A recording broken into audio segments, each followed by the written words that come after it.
इस कार्यक्रम के पुण्यार्चक हैं श्रीमती किरण देवी जैन, शकुंतला देवी जैन, कमल, इंदु, राजीव, राजलक्ष्मी, अनिल, मीरा, संजय, ऋतु, अमित, स्वाति, संकल्प, रश्मि, स्मारिका, संभव, प्रियश, परीक्षा, स्वयं एवं समस्त भूज परिवार सूरत।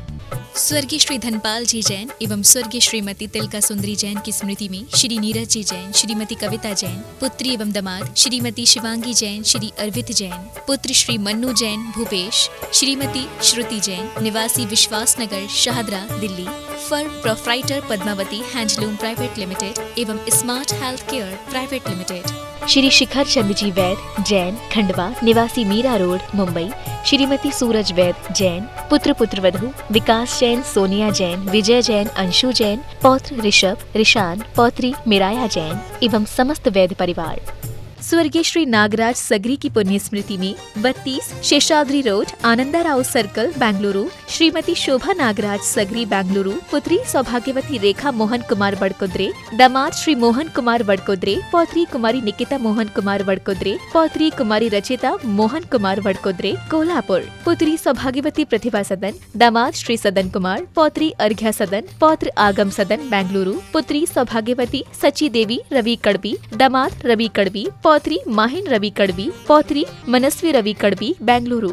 श्रीमती मुन्नी देवी धर्मपत्नी स्वर्गीय श्री राजेंद्र कुमार जी, अजमेर निवासी, पुत्र एवं पुत्रवधू श्री ज्ञानेंद्र, श्रीमती मधु, पुत्र एवं पुत्रवधू श्री संजय, श्रीमती सिंपल, पुत्र एवं पुत्रवधू श्री नीरज, श्रीमती मोनिका, प्रांजुल, अंजुल, अंशुल, अंजलि, प्रियांशी, प्रियांश एवं समस्त गदिया परिवार सूरत, गुजरात।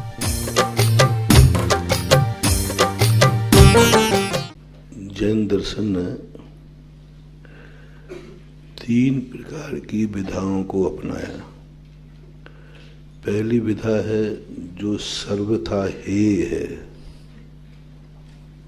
सर्वथा हे। दूसरी विधा है जो कुछ समय के लिए तो उपकारी है, बाद में वह भी है। कुछ समय के लिए तो उपकारी है, बाद में हे है। तीसरी दशा वह है जो सर्वथा उपादेय है। अब इन 3 दशाओं में तो अपन ने प्रथमान युग, करणान युग, चरणान युग में सर्वथा हे का वर्णन करके उसकी निंदा की गई, उससे अरुचि की गई, उससे कहा कि ये सर्वथा हे है, इसे छोड़ो। और जो उपकारी था उस उपकारी की प्रशंसा की गई, हे की निंदा की और उपकारी की प्रशंसा की। जितनी प्रशंसा बन सकती थी उतनी प्रशंसा चरणान युग ने की। किसकी प्रशंसा की? उपकारी की, उपादेय की नहीं, उपकारी की प्रशंसा की। तुम मुनि बनो, तुम व्रत लो, इस शरीर से घृणा मत करो, ये शरीर तुम्हारा मंदिर है, रत्नत्रय पवित्र थे। तुम शरीर को अशुचि मान रहे हो। क्या बना दिया पूज्यवर समंतभद्र महाराज ने? रत्नत्रय से पवित्र हो जाता। बताओ, मल मूत्र कभी पवित्र हुए हैं? मल मूत्र कुधात्मों से भरा हुआ शरीर कभी पवित्र हुआ है? लेकिन बना दिया रत्नत्रय शुभावतः शुचौकाये रत्नत्रय पवित्र। अब ये कह दिया। अब देखो, उपकारी है ये शरीर, तो उपकारी कितनी प्रशंसा कर दी। पूरे 3 अनुयोगों में उपकारी की प्रशंसा भरी पड़ी है। भगवान की प्रशंसा, भगवान की पूजा की प्रशंसा, गुरु की प्रशंसा, गुरु की पूजा के गुणों की प्रशंसा, सब एक एक व्रत। यदि तुमने 14 की भी हिंसा का त्याग किया है तो भी प्रशंसा है। जो स्वरनाथ जजे हैं,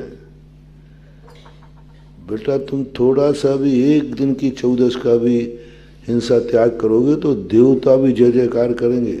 बताओ, 1 दिन की 14 की हिंसा के त्याग की प्रशंसा कितनी करा दी? देवताओं से भी जय जयकार। एक मछली का हद होती है, शेष मछलियां नहीं। एक मछली का त्याग कराया और प्रशंसा कितनी कर दी, और बड़ा महान है धीवर। कौए का मांस त्याग किया, कथा लिखते फिर बताओ। एक कौए के मांस के त्यागी की कथा को हजारों साल के लिए उसने जीवित कर दिया आगम ने।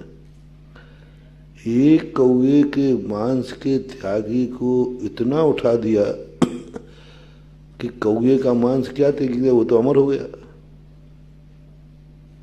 चौथे काल की घटना है और उसका विज्ञापन कब तक चल रहा है? पंचम काल, अभी तक विज्ञापन चल रहा है उसका। और बहादुरी क्या की थी, जिसका कोई मांस खाता ही नहीं है। तो ये सब क्या है? थोड़े से त्याग को इतना बड़ा चढ़ा करके इतना प्रशंसा करना, ये कहलाती है हमारे आचार्यों की बहुत बड़ी विधा। उपकारी की प्रशंसा करो। उपकारी कौन है तुम्हारा? उसमें 5 अणुव्रतों के लिए, एक एक व्रत के लिए ग्रंथ पर ग्रंथ लिख दिए। और अब तीसरी दशा जो है, जो समय सार में है कि उपादेय दशा, जो सर्वथा उपादेय है। उपकारी को छुड़ाना है इनको। और जब तक किसी व्यक्ति को छुड़ाएंगे, उसकी बुराई नहीं करेंगे, दोष नहीं बताएंगे, यहाँ समझना समय सार में जिन जिन व्रतों के लिए अपन छोटा छोटा सा व्रत के लिए प्रशंसा की जा रही शास्त्रों में, छोटे छोटे व्रत के लिए, और यहाँ कौन से ग्रंथ है, महाव्रतों की निंदा की जा रही। वहाँ एक कौए के मांस की भी प्रशंसा, और यहाँ महाव्रतों की निंदा की जा रही है, महाव्रतों की। क्योंकि जब तक निंदा नहीं की जाएगी तो मैं उसको छोड़ने वाले नहीं हूं। महाव्रतों के विरोधी नहीं है कुंद कुंद भगवान। वो कहते हैं गाड़ी अच्छी है, लेकिन गाड़ी में तुम्हें इतनी सुविधा मिल गई कि शिखर जी आ गई तो तुम कहते मैं तो उतरूंगा नहीं। इतनी अच्छी गाड़ी फिर मिले कि नहीं मिले। तो गाड़ी में बैठने के लिए यात्रा की थी कि शिखर जी के लिए? लेकिन तुम्हें गाड़ी में इतनी सुविधा मिल गई, इतनी सुविधा मिल गई, तो तुम कहते अब तो नहीं उतरूंगा इसमें। क्योंकि ये गाड़ी छोड़ने के बाद पता नहीं फिर मिले कि न मिले।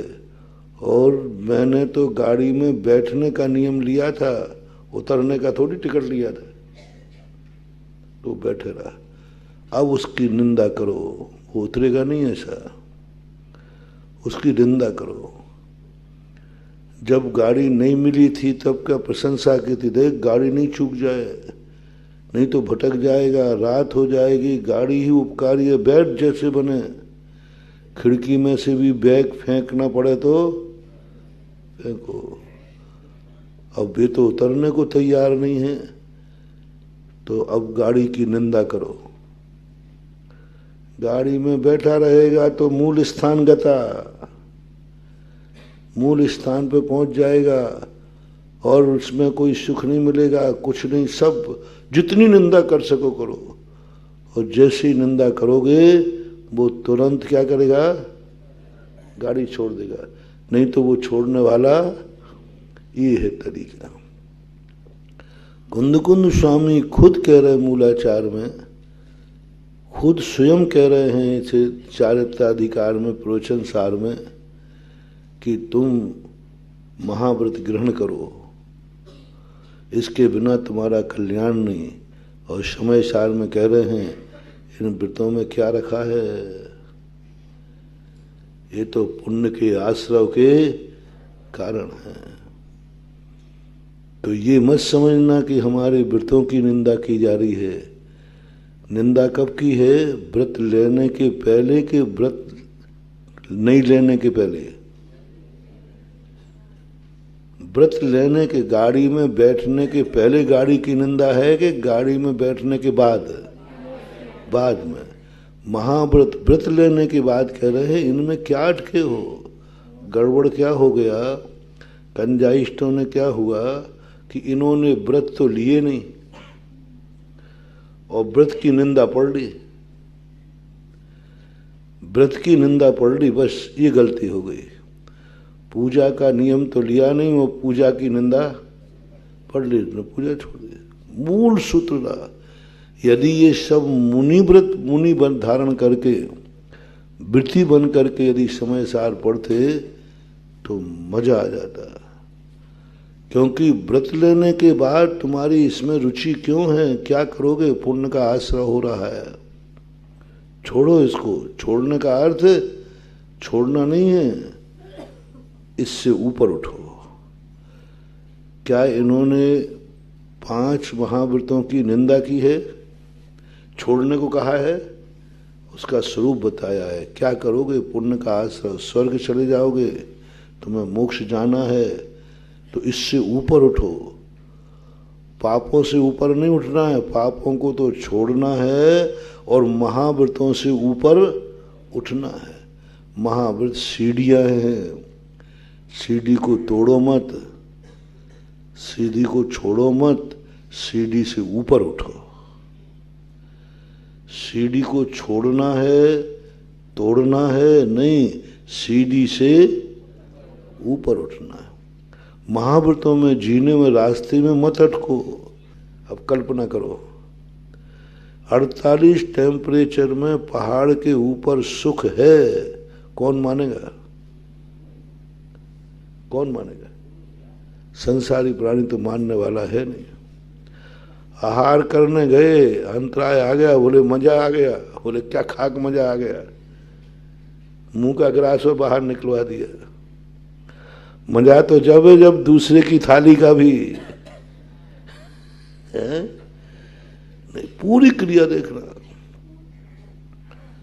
पूरी चर्या, एक भी चर्या में कहीं से संसारी प्राणी जिसमें सुख मानता है वो सुख है ही नहीं। अब तुम्हारे लिए ये सब कल्पना लगती है, क्योंकि तुम किसको सुख मानने लगे हो। एक कुत्ते से कहा कि स्वर्ग चलो, तो उन्होंने कहा भाई बताओ पहले स्वर्ग में क्या क्या है। तो उन्होंने कहा स्वर्ग में ये है, ये है, ये है, ये है, ये है। उसने तो ये सुख सुना ही नहीं था, उसने तो ये सुख सुने नहीं। उसको सुख किस में आ रहा था, नाली। तो भैया तुमने सब नाम बताए, लेकिन वहां नाली है कि नहीं, गटर। क्योंकि वो जानता है गटर से ज्यादा सुख कभी उसने देखा ही नहीं है। अब इसी प्रकार अपने पूज्य आचार्य महाराज लोग आपसे कह रहे हैं, भैया मुनि बन जाओ, वो श्रमण संस्कृति संस्थान में नहीं, श्रमण बन जाओ। तो मोरे महाराज जी श्रमण बनने में बताओ का आनंद है, का फायदा है। जैसे आप लोग विषय चुनते ना, तो सोचो ये विषय लेने में पहले बताओ हैं क्या क्या हम प्रोग्रेस कर सकते हैं। हाँ, विषय चुनते समय सोचते हो विषय तो सरल है, नहीं नहीं इसमें आगे जाके कोई क्या लो, फलाना विषय लो, फलाना विषय लो। विषय से मतलब नहीं है तुम्हें, उसके फल से। तो तुम भी कहोगे महाराज मुनि बनने से बताओ फायदा क्या है। तो हमने सब फायदा बता दिए। तो उन्होंने कहा महाराज जी ये सब बताए, वहाँ मम्मी पापा हैं क्या, मकान जायदाद है कि नहीं, बोले नहीं। खाने पीने की व्यवस्था है 3 टाइम की कि नहीं, बोले नहीं। पहनने ओढ़ने, बोले नहीं। तो फिर महाराज जी काहे को सुख है। अब बोलो, तुम्हारे लिए वो ये सबसे बड़ा कारण, जो सुख तुम्हें मिला उसी सुख को तुमने अंतिम सुख मान लिया। अब मैं तुम्हें कैसे निकालूं। कुत्ता कहता है कि नाली से अच्छा सुख दुनिया में हो नहीं सकता, उसको नाली से निकालना है, नाली से निकालना उसको। वो कहता है इससे, वो तो क्या मान बैठा, इससे ज्यादा सुख कहीं है ही नहीं, हो ही नहीं सकता। अब जो व्यक्ति ऐसी धारणा बना चुका हो, उस व्यक्ति को नाली से कैसे निकाला जाए, बहुत कठिन है। अब नाली की निंदा करो, नाली के सुख की निंदा करो। वो क्या मान रहा है? नाली में सुख। अब तुम जितना दुख बता सको उसे, जितना उसकी निंदा कर सको करो। मात्र एक साधन है, यदि उसके मन में उस नाली के प्रति घृणा बैठ जाए और उसको अपना भविष्य दुखमय दिख जाए, ये प्रतीति कराना उसको। देख इस नाली में तुझे अभी अच्छा लग रहा है, ये दुख मिलेगा। बस ये दो प्रतीति अपन उसके अंदर, एक तो घृणा भर दे, इतनी बुराई उसकी कर दें, और या फिर उसमें दुख नजर आ जाए, तब उद्धार हो सकता। आप लोगों का भी यही हाल है। आप लोगों ने पंच इंद्रिय के विषयों को अंतिम सुख मान लिया है। इससे बड़ा सुख कुछ होता ही, भूख लगे तो रोटी मिल जाए, इससे बड़ा सुख क्या होता है? प्यास लगे पानी मिल जाए, इससे बड़ा सुख क्या होता है? बीमारी आए दवाई मिल जाए, इससे बड़ा सुख क्या होता है? पैसा चाहिए है, पैसा मिल जाए, इससे बड़ा सुख? बस ये सुख तुम लोगों ने अंतिम मान लिए हैं। इससे अच्छा सुख हो ही नहीं सकता। ठंड लगे रजाई मिल जाए, इससे बड़ा सुख? बताओ भाई, आप लोग बताओ। ठंड से ठुठर रहे हो और वहां रजाई मिल जाए, तो इससे बड़ा सुख क्या हो सकता है? अब ये इससे तुमने क्या कह दिया शब्द? ठंड पड़ रही है और रजाई मिल जाए, इससे बड़ा सुख और, शब्द देखना, इससे बड़ा सुख और क्या हो सकता है? यानी आपने आगे का विकास रोक दिया कि नहीं? क्या कह के? इससे बड़ा सुख और क्या होगा? ठंड में ठुठुर रहे हैं, रजाई मिल जाए, इससे बड़ा और क्या चाहिए भैया? भूख लगी है, 2 रोटियां मिल जाए, इससे बड़ा सुख और क्या होगा? शब्द सुनना और आप लोग अपने मन में सोचना। वो चीज यदि तुम्हें मिल जाए तो तुम एक ही कहोगे, भैया इससे बड़ा और क्या चाहिए? भूख लगी थी, रोटी मिल गई, इससे बड़ा और क्या चाहिए? रहने को एक मकान चाहिए था, वो मिल गया, इससे बड़ा और क्या? पहनने को कपड़े चाहिए थे, वो पहनने को कपड़े चाहिए थे, मिल गए, इसमें हमें कोई ऐतराज नहीं है। भूख लगी थी, रोटी मिल गई, इससे कोई ऐतराज नहीं है। पानी प्यास लगी थी, पानी मिल गई, इससे कोई ऐतराज नहीं है। कोई ऐतराज नहीं जैन दर्शन को। लेकिन आगे तुम जो बोल रहे हो, इससे बड़ा और क्या सुख चाहिए? ये हो गया मिथ्या दृष्टि। भूख लगती है तो क्या मुनिराज रोटी नहीं खाते? हैं? खाते, लेकिन वो ये मान के नहीं खाते अब इससे बड़ा और क्या चाहिए। वो तो मानते ये तो कुछ नहीं है, ये तो मजबूरी है, ये तो दवाई है। दवाई सुख नहीं है, दवाई तो मजबूरी है। जब जब आपको संसार के सुखों में ये प्रतीति आवे, तुम मिथ्या दृष्टि मानना, तुम्हारा विकास नहीं हो सकता, तुम अभी आसन्न भव्य नहीं हो। थर्मामीटर बनाओ सूत्र, जब जब तुम्हें संसार के विषयों में आवे, बस ये सुख मिल जाए, इससे बड़ा और क्या चाहिए? क्या चाहिए? बढ़िया नौकरी मिल गई, और क्या चाहिए? इसी के लिए तो संस्थान में पढ़ा था, वो काम हो गया, नौकरी मिल गई, बढ़िया नौकरी मिल गई, अच्छी। इससे बड़ा और क्या चाहिए? बताओ ये, बताओ। संस्थान में पढ़ने का बहुत बढ़िया नौकरी मिले, चलो कौन सा बनाओ? आईएएस ऑफिसर बना दो।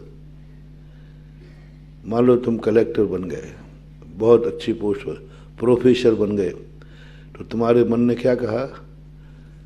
महाराज संस्थान में पढ़ने से इससे बड़ा और क्या चाहिए? सब कुछ मिल गया मुझे। बोले क्या मिल गया? और महाराज जी हम प्रोफेसर बन गए, और क्या चाहिए?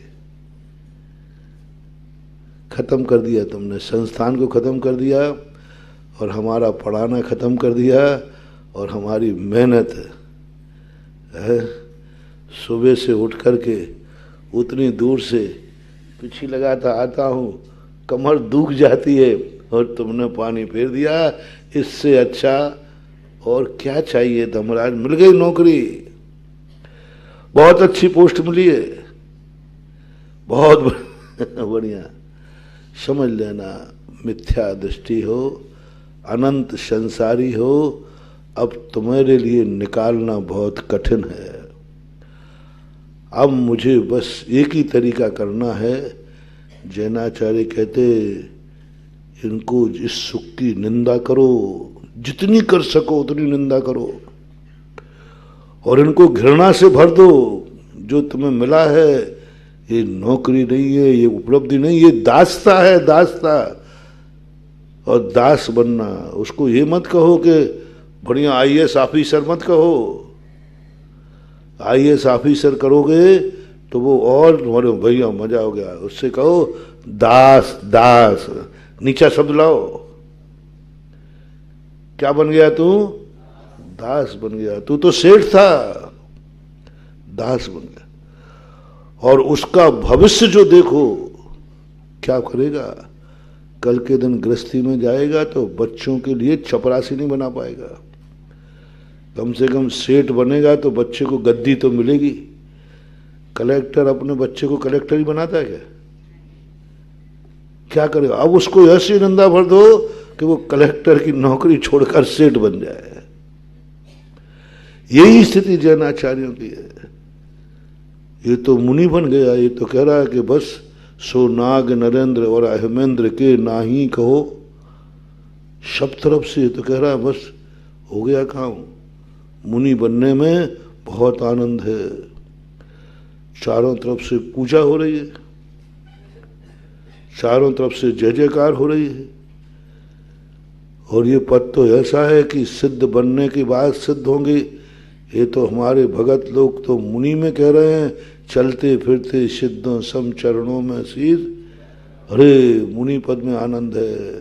देखो सिद्ध बन गया मैं, और आनंद इंद्र नाग नरेंद्र के नहीं चाहिए। और क्या चाहिए? मुनि महाव्रत बनने पर मुझे ये सुख मिल गया, और क्या चाहिए? कुंद कुंद स्वामी घबरा गए। ये तो गड़बड़ हो गया। कुत्ता कह रहा है कि नाली से बड़ा सुख क्या है। ग्रस्त कह रहा है कि पंचेंद्रियों से अधिक सुख क्या है। ये मुनि कह रहा है मुनि व्रत से अधिक और क्या। बोलो क्या चाहिए बताओ। सारी जगत प्रशंसा कर रहा है मुनि की कि नहीं? बोलो, कोई निंदा नहीं कर रहा। और क्या चाहिए बताओ। यही कही है नीति, ऐसा कार्य करो कि जग में तुम्हारी हंसी न हो। ऐसी करनी कर चलो फिर से हंसी तुम आए जब जगत में, जगत हंसा तुम रोए। अब तो हम मुनि बन गए। बोलो कौन निंदा कर। ऐसा कार्य करो सारा जगत प्रशंसा करे। तो कर लिया ना, सारा जगत प्रशंसा कर रहा है। जगत पूजू, छू के नहीं छू। देवता भी मुनि बन गया ना। भावलिंगी मुनि की बात कर रहा हूं। बन तो गया मुनि। देखो कौन बुराई कर रहा है, बता दो। अच्छा मुनि व्रत की कौन बुराई करता है? कोई नहीं कर रहा है। इससे अच्छा और क्या चाहिए। देखो सब तरफ से बढ़िया आत्मा में लीन होता हूं तो आनंद आता है। समस्त पाप छूट गए। इससे अच्छा और क्या चाहिए। इससे बड़ा और क्या। सारे पाप छूट गए, इससे बड़ा और क्या चाहिए। बोलो भैया, जिंदगी में पाप छूट जाए इससे अच्छा कार्य का है। तो मुनिराज के छूटेगे नहीं, इससे बड़ा कार्य और क्या है। हो गया काम, कृतकृत हो गया, सारे पापों से मुक्ति मिल गई। क्यों घबराए कि इनने क्या कह दिया इसने, इससे बड़ा और क्या सुख चाहिए। पाप छूट गए, निर्विकल्प हो गया, आनंद आ रहा है, 24 घंटे आनंद ही आनंद है। इससे बड़ा और क्या चाहिए। यहां कुंद कुंद घबरा गए कि ये तो रास्ते ही में रुक गया। ये तो रास्ते ही में इसको नींद आने लगी, क्योंकि एसी गाड़ी मिल गई ना, है ना। गाड़ी ऐसी मिल जाए, अच्छी सीट मिल जाए तो बैठते क्या होता है? नहीं, ये तो मुनिराज के बनने के बाद इतना आनंद आया, इसको सब तरफ से ऐसी सुविधाएं मिल गई हैं, इसलिए ये तो यहीं सोने की कह रहा, मैं तो सोऊंगा, मैं तो सोऊंगा। और कुंद कुंद कहते यदि यहीं सो गया तो ये रात में लुट जाएगा, क्योंकि रास्ते में नींद आ गई तो लुटना, और ये अनंतों बार मुनि बन जाएगा, इससे बढ़कर क्या है। बस कुंद कुंद स्वामी यही बात को अपन को सचेत कर रहे हैं। अब तुम कब छोड़ोगे? जब इसकी निंदा की जाएगी। तो कुंद कुंद स्वामी पंच महाव्रतों की निंदा कर रहे, क्या अटका है इसमें? पीछे लगा के आ रहा है तो पुण्य का आश्रय हो रहा है, बन तो रहा ही है ना, हथकड़ी तो डली रही है ना, नरक नहीं जाएगा, स्वर्ग जाएगा, और क्या होगा। लेकिन नरक और स्वर्ग में कोई अंतर नहीं है, वहां पुण्य का मारा है, ये पाप का मारा है तो कर्म का ही मारा हुआ ना। ये रहस्य था। लोगों ने कहा समय सार में महाव्रतों की निंदा है, नहीं, महाव्रतों की निंदा नहीं है। हम महाव्रतों में ना अटक जाएं। महाव्रत हमारे मोक्ष है कि मोक्ष मार्ग है? मार्ग में ना अटक जाए, रत्नत्रय में ना अटक जाएं। रत्नत्रय आगे जाकर के रत्नत्रय भी अकिंचित कर, क्यों कहा? उसी रत्नत्रय को कहा दुर्लभ से दुर्लभ है, और बाद में कह रहे हैं ये तो उपकारी कभी कभी उपादेय होता है और बाद में वही अहितकारी होता है। उपकारी, यदि उपकारी गाड़ी हमने उतरे नहीं, जिस गाड़ी में हम बैठे हैं, गाड़ी आपके लिए उपकारी है कि नहीं? बोलो। और नहीं उतरे तो बोलो ना जल्दी, अपकारी है? रास्ता उपकारी है कि नहीं? और रास्ते नहीं चले, रास्ते में रुक गए तो उपकारी के अपकारी? अपकारी। जितनी चीजें हैं उपकारी जितने भी अपने साधन हैं, जितने भी साधन हैं, यदि इनको अपन ने छोड़ा नहीं तो अपकारी हो जाएंगे। मुनिव्रत भी अपकारी है। यदि मुनिव्रत से मोक्ष प्राप्त नहीं किया तो देव मनोगे, सारा मुनिपद एक तरफ रखा रह जाएगा, असही में जाओगे, मूल स्थान गता। जिस असंयम को छोड़ के तुम भागे थे उसी असंयम में जाके पड़ोगे। गाड़ी से नहीं उतरे तो जहां से आए थे वहीं लौट के पहुंच जाओगे, और फिर घूमते रहना गाड़ी में। इसलिए कुंद कुंद भगवान ने बहुत बड़ा इनके भावों को देख करके हम तो अनंत अनंत बार पूज्यवर को नमोस्तु करते हैं। और इनकी गाथाओं का रहस्य जब आत्मा की पर्याय बनता है, आनंद उछलता है। हम जैसे व्यक्तियों को जो इसी को सुख मान रहे हैं, ये सुख नहीं है, ये सुख का साधन है, ये औषधि है, बीमारी की दवाई है, ये भोजन नहीं है। तो देखो, सबसे बड़ा कल आपने देखा होगा 5 महाव्रतों को भी उन्होंने किस प्रकार की निंदा कर दी। ये अध्यवसाय भाव हैं, बंध के कारण हैं। पुण्य पाप के तुम भेद क्यों कर रहे हो? ये सब बंद करा रहे हो। अब निंदा करना जरूरी है, क्योंकि बिना निंदा के हम छोड़ने वाले, क्योंकि बहुत प्रशंसा हो गई ना अपनी। बोलो, थोड़े से व्रत लेने में प्रशंसा हुई कि नहीं? और कितनी हुई प्रशंसा? इतनी प्रशंसा कि प्रशंसा में लोग, उन्होंने प्रशंसा में मुनि को ही सिद्ध बना दिया। अब इससे प्रशंसा और क्या चाहिए बताओ भैया? मुनि को क्या बना दिया तुमने? तीर्थ, सिद्ध। गजब। तो जब मैंने पूजा में तुम्हारे, मैंने कहा ये चढ़ा रहे हैं चनों के झाड़ पे। ओ मुनि को कुंद कुंद स्वामी के चढ़ मत जाना है, इनकी बातों में मत आ जाना, नहीं तो तू अपने आप को सिद्ध मानने लग जाए तो तेरा विकास, फिर जो उन्होंने निंदा की है तो इससे ऊपर उठ, इसको छोड़ना नहीं है, इससे ऊपर उठ। सोपयोग छोड़ना नहीं है, सोपयोग से पुण्य छोड़ना नहीं है, पुण्य से ऊपर उठना है। ऊपर उठो ये सोच करके, ये भी सुख है, लेकिन ये अंतिम सुख, इससे आगे और सुख है जो अतीन्द्रिय सुख है। उसके लिए इन्होंने समय सार की रचना की और लोगों ने समय सार को समझा। इसमें तो व्रतों की निंदा है, व्यवहाराभासियों ने समय सार उठा के अलग कर दिया, इसमें तो व्रतों की निंदा है। सारे अनुयोगों में व्रतों की प्रशंसा है।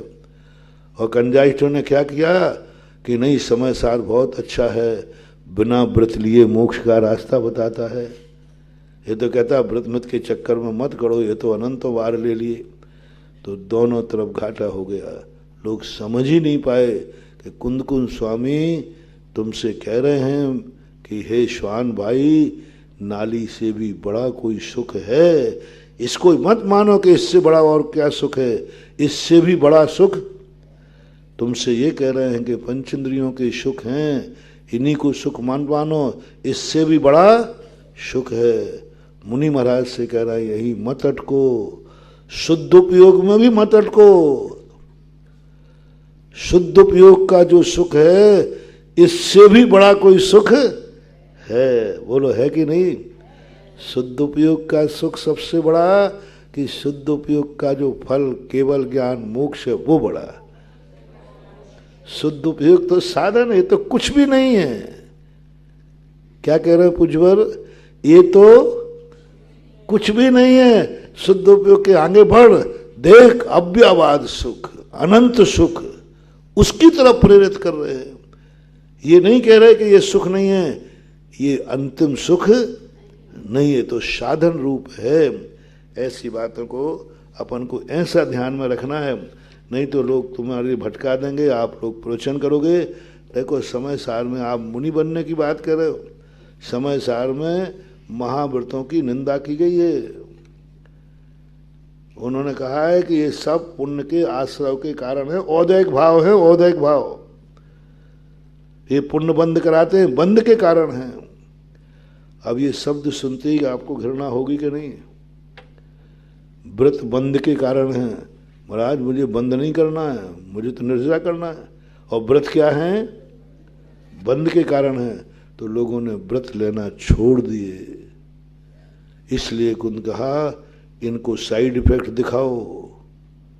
गाड़ी से नहीं उतरे तो क्या होगा, इसी को अंतिम सुख माना तो क्या होगा, रास्ते में रुक गए तो क्या होगा, ये सब डर दिखाओ। इसको इतना भय दिखाओ, इतना भय दिखाओ, इतना भय दिखाओ। क्या कर लिया? बोले मुनि बन गया। अरे अनंत बार ऐसा मुनि बना। ये क्या जानना चाहते हैं? ये गाली देके क्या करना चाहते? मुनि बनना बंद कर दूं? तुमसे नहीं कहा था, तुमने क्यों सुन लिया? ये जो मुनि नहीं बने वो क्या है, उनके लिए नहीं सुनना। जो मुनि बनकर मुनि में अटक रहे हैं उनसे कहा है मुनि व्रत धार अनंतवार ग्रीव को जायो फै निज आत्म ज्ञान बिना। उनके लिए कहा, जो बने ही नहीं है उनके लिए नहीं। कौन सी थी? 78। कायेण दुख में विये सत्य एवं तू जम मदिम कुणसी सब्बाब एस मिच्छा दुहिदा कम्मेण यदि सत्ता कायेण दुख वेमिये सत्य एवं तुजम मदिम कुणसी सब्बाबि एस मिच्छा दुहिदा कम्मेण यदि सत्ता। अब इन गाथाओं में जब वो अध्यवसाय भाव का बात कह के कि देख, ना तो तूने किसी को बंद कराया है, ना तू मोक्ष लाएगा, अध्यवसाय भाव किया तो बंद हुआ, और जिस दिन वो मोक्ष मार्ग में स्थित हो जाएगा तो छूट जाएगा। हम तुम्हारे कर्मों से ना बंध के कारण हैं, और ना मैं तुम्हें कर्मों से मुक्त करा दूंगा, या तुम जब मोक्ष मार्ग में आओगे तब कर्मों से मुक्त होगे। तो फिर मैं अहंकार क्यों करूं कि मैंने तुम्हें मोक्ष मार्ग लगा दिया, कर्मों की निजरा करा दी, कर्तृत्ववाद। कायेण दुख में भी, मैं इसको काय से दुख दूंगा। कैसा दुख दूंगा? ये आएगा, मैं पहले ही से बाद में बैठेगा तो एक धक्का मारूंगा, और मैं पहले से इसकी सीट पर बैठा हूं, देखें क्या करता है, और बोलेगा तो मैं इसके दांत तोड़ दूंगा, हाथ तोड़ दूंगा। आचार्य कहते हैं तेरी ये मिथ्या बुद्धि है। उसके अंतराय कर्म का उदय होगा तो तुम पहले आ जाओ, होगा तो तुम रास्ते में कांटा लग जाएगा। वो कछुआ और खरगोश का सुना? कौन जीता? तुम आगे जल्दी इसलिए दौड़े कि मुझे आगे सीट मिल जाए। यदि सामने वाले का पुण्य तेज है तो मैं रास्ते में ऐसी बाधा पड़ेगी कि बैठने आए थे आगे, वो बैठोगे सबसे, उसका पुण्य का उदय था, उसने ऐसा कर्म किया था। भरत कहते हैं राम जी के, उन्होंने राजगद्दी की बात कही तो भरत कहते हैं कि माँ, यदि मुझे मेरी किस्मत में राजगद्दी होती तो मैं दशरथ का ज्येष्ठ पुत्र होता ना, क्योंकि राजगद्दी किसको मिलती है? तो मेरी किस्मत ही पहले से लिखी आई कि मैं सेकंड हूं, प्रथम होता ना। अब देखो कितना बड़ा सोच। रामचंद्र जी ने, पिताजी ने मेरी गद्दी नहीं छीनी, मेरे कर्म ने पहले ही से छीन करके यहां भेजा, किसी को दोष नहीं दिया, मैंने खुद ही, मेरे ही। और रामचंद्र जी क्या कहते हैं? भरत तू मेरी गद्दी नहीं छीन रहा है, लक्ष्मण कैकेयी ने गद्दी नहीं छीनी, मैंने कभी किसी की छीनी थी तो आज मेरी छिन गई। इसलिए कह रहे हैं कायण, बार बार कह रहे, क्योंकि ये कर्तृत्व बुद्धि अपने में है, ये कर्तृत्व बुद्धि अपने में है। ये मत समझो कि बार बार कह रहे हैं।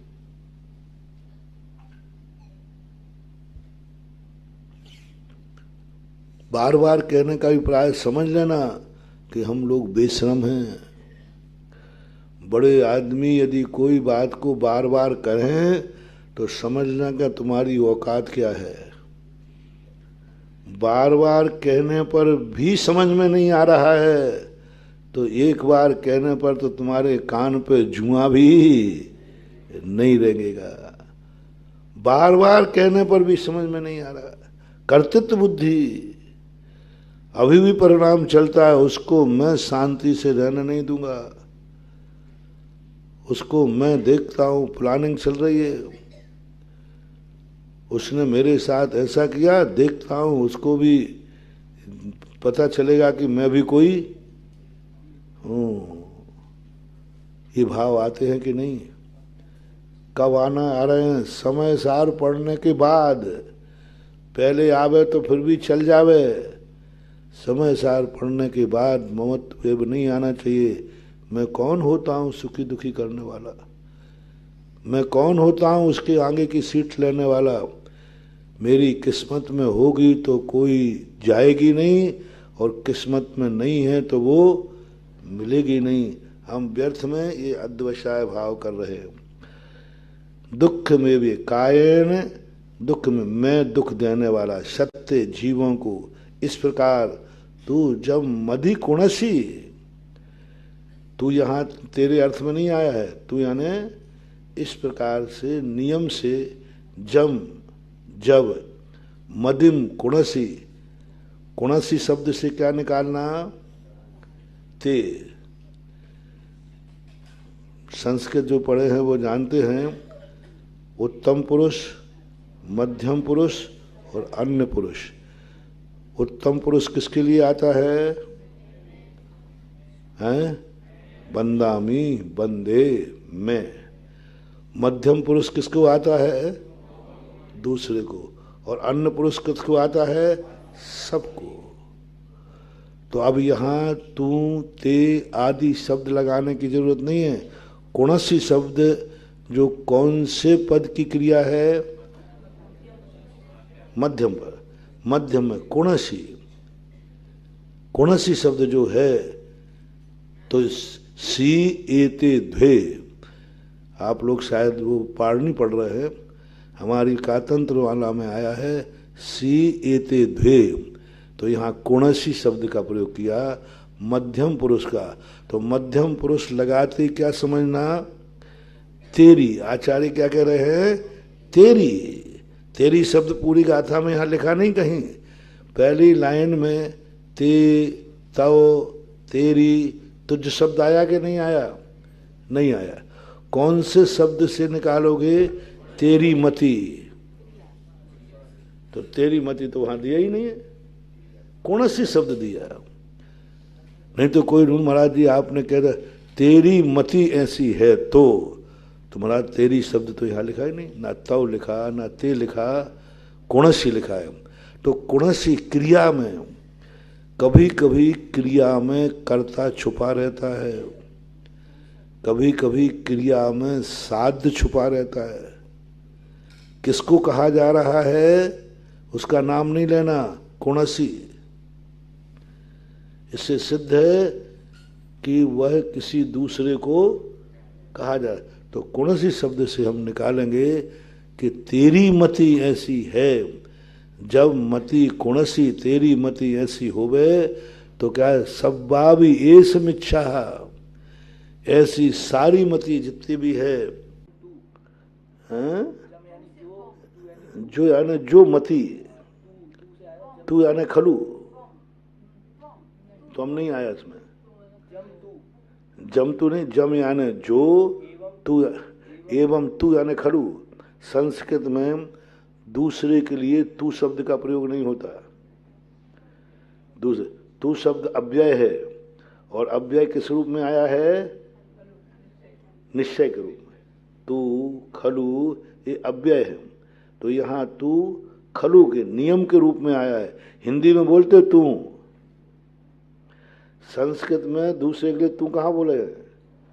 नहीं बोलते। जम याने जो, जम याने जो, मति कोणासी, तेरी मति है ऐसी।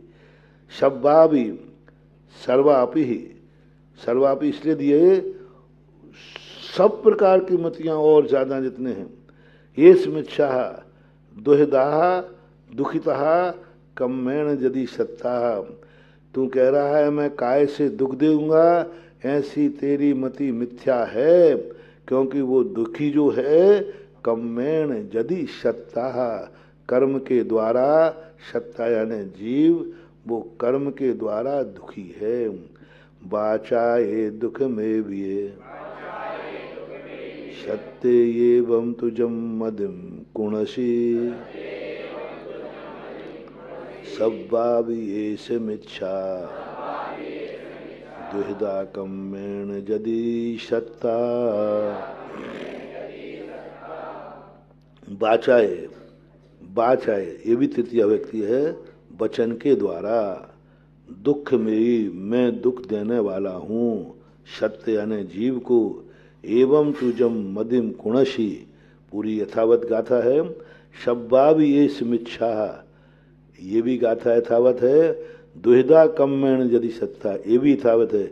एक शब्द बदला है, कायेण बाचाए। अब देखो ये गाथा है, एक शब्द याद कर लो, पूरी गाथा करना ही नहीं। इसलिए ये 190 गाथाएं पूरी 100-125 गाथाओं के बराबर ही हैं।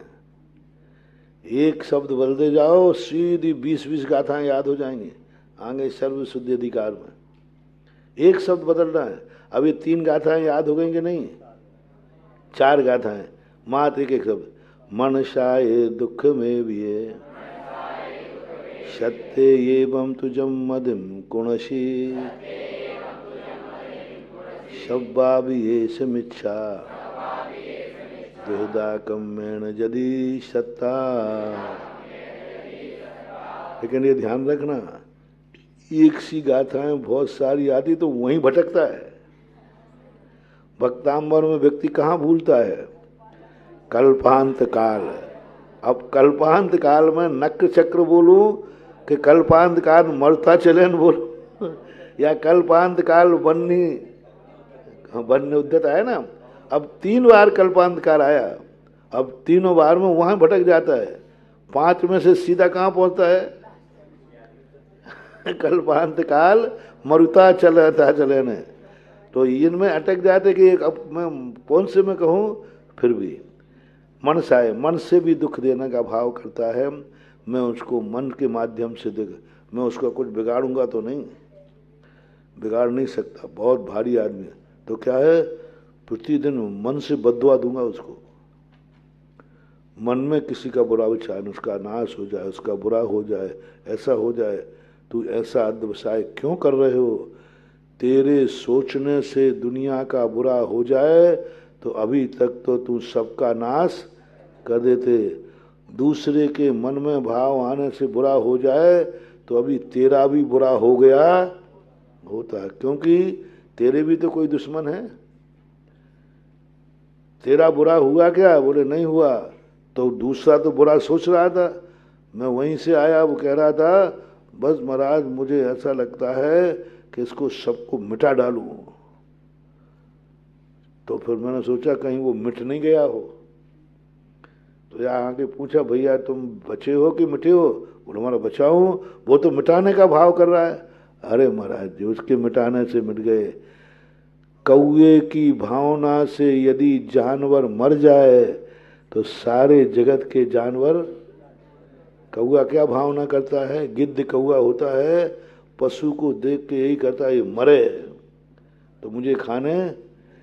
कौआ के कहने से ढोर मर जाए तो जगत के सारे ढोर मर जाएंगे। मनसी, मनसाए दुख में भी सत्येन दुख में भी सत्य एवं तुजम मदिम कुणसी शब्बाभिये समीक्षा दुहदा कम्मेण यदि सत्ता। सत्येन, देखो अभी संस्कृत में बहुत सारी चीजें ऐसी हैं जो एक साथ मिलती। देखो ऊपर का था में सत्य शब्द 3 बार सत्य आया ना, और अब यहाँ सत्येन लगा दिया। तो कोई ना कोई शब्द का, तो यहाँ प्राकृत में बहुत सारे शब्दों की विभक्तियों में समानता जैसे शब्दों का प्रयोग किया जाता है। तो यहाँ शस्त्रेण शब्द आया, ऊपर सत्य शब्द, एण तो विभक्ति है कि नहीं? मूल शब्द क्या है? सत। तो सत यानी जीव, सत यानी जीव, और सत यानी शस्त्र। यहाँ किस अर्थ में आया? शस्त्र के। हमारे पास दुधारी तलवार है, महाराणा प्रताप कहते, कौन टिकेगा मेरे सामने? मैं इस तलवार से सबको मिटा दूंगा, कुछ नहीं मिटा पाए। जिस दिन कर्म के उदय आए घास की रोटी खाते फिरे। दुधारी तलवार ने क्या कर लिया? दुधारी तलवार पर सबसे ज्यादा अहंकार था राणा को, अपनी दुधारी तलवार पर। उनकी तलवार के सामने कोई नहीं टिक पा रहा। 9 बार अकबर ने महाराणा प्रताप पर आक्रमण किया, फैल होके गया। अंत में जब उनका भाई शक्ति सिंह वहां से जाकर के भाई में झगड़ा हुआ, एक सूकर को लेके झगड़ा हुआ था, दोनों में अकाट प्रेम था। शिकार खेलने गए, एक सूकर पर दोनों ने भाला फेंका, तो दोनों में भाला फेंक करके तो उन्होंने कहा मेरे भाले से, मेरे भाले से। दोनों के भाले उसको लगे। उन्होंने कहा नहीं साहब, भैया आपका भाला बाद में आया, पहला मेरे। राणा कहते तेरा भाला नहीं, मेरा भाला पहले आया। बस तू मैं के बाद वहीं से शक्ति सिंह अलग हो गया। और शक्ति सिंह अलग होकर सीधा दिल्ली की गद्दी पे जाके अकबर से मिला। और जब वो थे ना घर का भेदी, और जो उन्हें आक्रमण किया, ये तलवार पर अहंकार करते रहे, वो बारूद लेके आ गए, बंदूक। तलवार तो कब निपटाएगी जब, और बंदूक हार गए। तो शस्त्रेण दुख में भी मैं शस्त्र से किसी को दुख दूंगा, ऐसी तेरी मति है।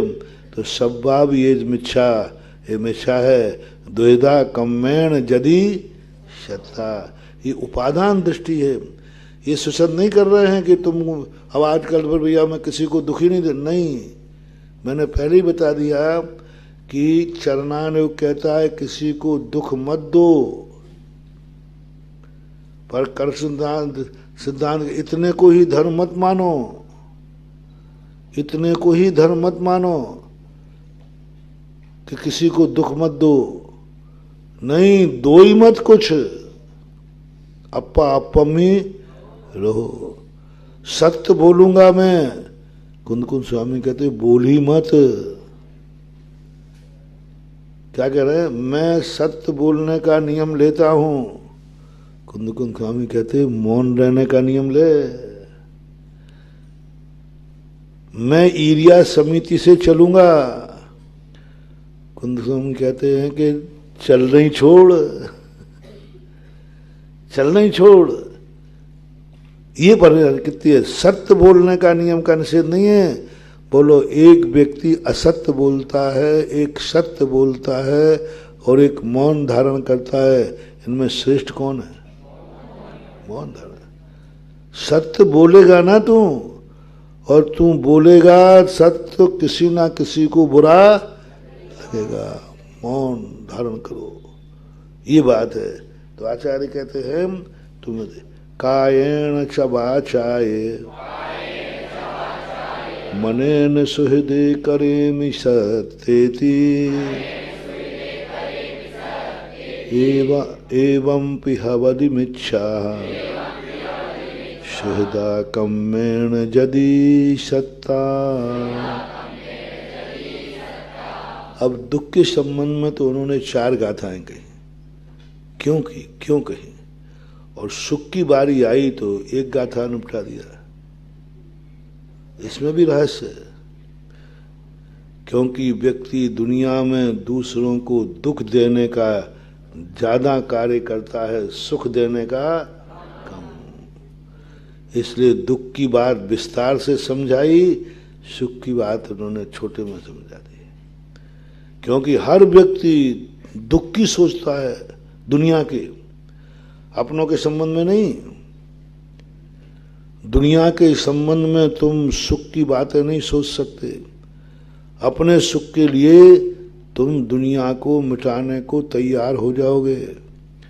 अपने सुख के लिए कोई मरे तो मर जाए, तुम्हारे लिए सुख मिलना।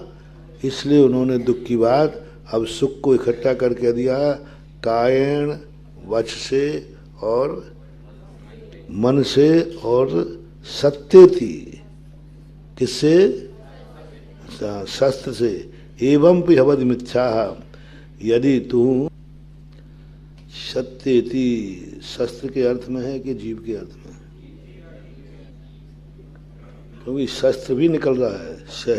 सुहृदे करेमि सत्य थी, शस्त्रों के द्वारा करता है, सुख करता है, देता है। अमृतचंद सूर्य की महाराज की में देख लो, सत्य थी। सत्य थी शब्द का अर्थ इन्होंने तो जीवी लिया है जयचंद स्वामी ने, तो दोनों निकल सकते हैं। शस्त्रे इति ही, शस्त्रों के द्वारा। सत्य थी अपन जीव निकाल रहे हैं, जीव यानी ऐसी तेरी बुद्धि है कि मैं काय से, वचन से, मन से इनको सुखी, जीवों को सुखी करूंगा। एवं पि अवधिमिच्छा सुविधा कम्मेण यदि सत्ता, ऐसी बुद्धि करना तेरा ठीक नहीं, क्योंकि वो सुखी जब भी होगा कर्म के उदय। सब्बे करे दीजिए, तुम्हें कम की पड़ी है और इनको पड़ी है और बनाना पड़े तो बनाए, क्योंकि संक्षेप रुचि वाले कोई है ही नहीं। पहले के साधु अजितनाथ भगवान और पारसनाथ भगवान के बीच के शिष्य कहते सामायिक करो, तो वो सामायिक में बैठ जाते थे। अब इनका सामायिक करो कब तक? पहले के लोग कब तक नहीं बोलते, गुरु ने क्या कह दिया, सामायिक करो। वो आगे प्रश्न ही नहीं करें, बस सामायिक करो, दिन भर बैठे। और अपन लोग भैया आज से तुम्हें मालाएं फेरना है, हाँ बस गड़बड़ हो गया ना तुरंत पूछोगे, तुरंत। यहाँ नहीं बता पाऊंगा तो कमरे में हमारा जी बताओ कितनी फेरना है। अरे भाई माला फेरने का, माला फेरो, महाराज कितनी पहले ये बताओ। हम धर्म को सीमित करते जा रहे हैं। तुम्हें मंदिर जाना है, महाराज जी कितने बार, कितनी देर पूजा करना है तुम्हें, तुरंत मन में आ जाएगा भाव। इस कार्यक्रम के पुण्यार्चक थे श्रीमती किरण देवी जैन, शकुंतला देवी जैन, कमल, इंदु, राजीव, राजलक्ष्मी, अनिल, मीरा, संजय, ऋतु, अमित, स्वाति, संकल्प, रश्मि, स्मारिका, संभव, प्रेयश, परीक्षा, स्वयं एवं समस्त भूज परिवार सूरत। स्वर्गीय श्री धनपाल जी जैन एवं स्वर्गीय श्रीमती तिलका सुंदरी जैन की स्मृति में श्री नीरज जी जैन, श्रीमती कविता जैन, पुत्री एवं दामाद श्रीमती शिवांगी जैन, श्री अर्वित जैन, पुत्र श्री मन्नू जैन, भूपेश, श्रीमती श्रुति जैन, निवासी Vishwas Nagar, Shahdara, Delhi, firm proprietor Padmavati handloom private limited एवं smart health care private limited. Shri Shikhar Chand ji Vaid Jain, Khandwa, निवासी मीरा रोड, मुंबई। श्रीमती सूरज वैद जैन, पुत्र पुत्रवधू विकास जैन, सोनिया जैन, विजय जैन, अंशु जैन, पौत्र ऋषभ, ऋषान, पौत्री मिराया जैन एवं समस्त वैद परिवार। स्वर्गीय श्री नागराज सगरी की पुण्य स्मृति में 32 शेषाद्री रोड, आनंदाराव सर्कल, बेंगलुरु, श्रीमती शोभा नागराज सगरी, बेंगलुरु, पुत्री सौभाग्यवती रेखा मोहन कुमार बड़कुद्रे, दामाद श्री मोहन कुमार बड़कुद्रे, पौत्री कुमारी निकिता मोहन कुमार बड़कुद्रे, पौत्री कुमारी रचिता मोहन कुमार बड़कुद्रे, कोल्हापुर, पुत्री सौभाग्यवती प्रतिभा सदन, दामाद श्री सदन कुमार, पौत्री अर्घ्या सदन, पौत्र आगम सदन, बेंगलुरु, पुत्री सौभाग्यवती सची देवी रवि कड़बी, दामाद रवि कड़बी, पौत्री माहिन रवि कड़बी, पौत्री मनस्वी रवि कड़बी, बेंगलुरु। श्रीमती मुन्नी देवी धर्मपत्नी स्वर्गीय श्री राजेंद्र कुमार जी, अजमेर निवासी, पुत्र एवं पुत्रवधू श्री ज्ञानेंद्र, श्रीमती मधु, पुत्र एवं पुत्रवधू श्री संजय, श्रीमती सिंपल, पुत्र एवं पुत्रवधू श्री नीरज, श्रीमती मोनिका, प्रांजुल, अंजुल, अंशुल, अंजलि, प्रियांशी, प्रियांश एवं समस्त गदिया परिवार सूरत, गुजरात।